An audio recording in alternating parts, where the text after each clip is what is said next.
Can we really be America first? They say it's America first, but when a foreign lobby spends hundreds of millions to buy influence in both political parties, you have to ask whose interests are really coming first. And this isn't about being anti-anyone. It's about being pro-American. And more importantly, it's about being honest about something very few people are willing to touch. The most powerful foreign lobby in America today is AIPAC, the American Israel Public Affairs Committee. And what most people don't realize is that's not where it started. AIPAC used to be called the American Zionist Council, and the last president to try and register them under FARA, the Foreign Agents Registration Act, was John F. Kennedy. That's a fact. It's also a fact that 6 months after that, he was dead. Now, I'm not claiming that's a straight line, but I'm saying this. In the years since, AIPAC has never been forced to register as a foreign agent. Not a single U.S. president since JFK has even broached the subject. And in that time, AIPAC has only gotten stronger. The group that once needed to register under FARA now effectively runs bipartisan foreign policy. And they don't even try to hide it anymore. They openly bragged on their website that 98% of the candidates that they back win. In the 2024 election cycle alone, AIPAC and its affiliates spent over $100 million to influence congressional races. Of the 469 seats up for re-election this year, AIPAC spent money on over 80%, 389 races in total. They've targeted 363 seats in the House and 26 in the Senate. That's not democracy, that's strategic control. If China or Russia were backing over 80% of our government races, you'd see it on every major news network. But when it's Israel, silence. The same media that claims to speak truth to power can't seem to find its voice when the money flows from Tel Aviv. Trump's campaign and political committees received over $230 million, including $100 million for Miriam Adelson. Let that sink in. $230 million. $100 million of which from a single donor tied to a foreign interest group to one candidate. And yet now, here we are in May of 2025, Trump is shifting.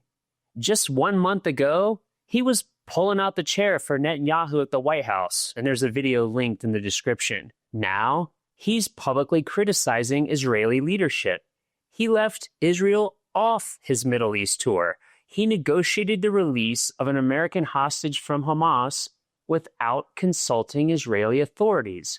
The pivot is real, and it's raising eyebrows. So what happened? Was it strategy? Was it a fracture?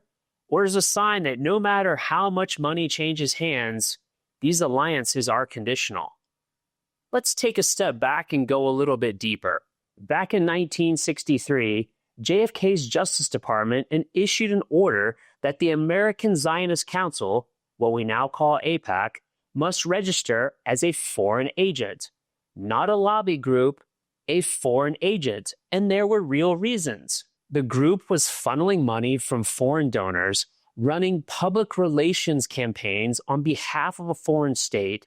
It was shaping American public opinion using foreign-approved messaging. That's what the FARA law was built to expose in the first place. But when JFK was assassinated, that order quietly disappeared, and AIPAC was born from the ashes.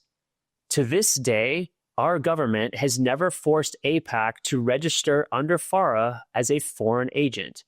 Even though they lobby Congress relentlessly, even though they spend more than any other foreign-aligned group in American politics, even though they explicitly shape U.S. foreign policy. And here's something else people don't know. The man who killed Lee Harvey Oswald, The man who silenced the one person who could have revealed what really happened to JFK was named Jack Ruby. But that wasn't his real name. His real name was Jack Rubenstein. He had connections to organized crime, to intelligence networks, and according to several declassified documents, possible links to Israeli intelligence. Coincidence? Maybe. But don't you think Americans deserve to know the whole unredacted story? Why is this history buried? Why does no one talk about the fact that our presidents had been influenced or even silenced when they tried to hold a specific foreign lobby accountable? AIPAC is not like other lobbying groups. They don't just push for legislation, they fund campaigns, they threaten careers, they control committee seats. And if you speak out against them, they will come for you. Just ask anyone who's tried, like Thomas Massey. This is not about being anti-Israel. This is about being pro-America. Because here's the uncomfortable truth. You cannot be America first if you're letting a foreign lobby buy over 80% of your politicians. Both parties are guilty. Republicans take the money, Democrats take the money. And then they all vote for billions and billions of foreign aid. While your grocery bill goes up, while the border stays open, while your town struggles to survive, while inflation increases more and more, this isn't just a foreign policy issue, it's a sovereignty issue. And if we're serious about being prepared Americans, we need to understand who's actually calling the shots. Look, I'm not saying Israel is the enemy. I'm saying that any nation that uses money, power, and the media to shape our decisions from the inside deserves to be questioned. That includes China, Russia. That includes any country. And yes, that includes Israel. Because if we can't talk about this, we don't have freedom. If we can't follow the money, we don't have a democratic republic.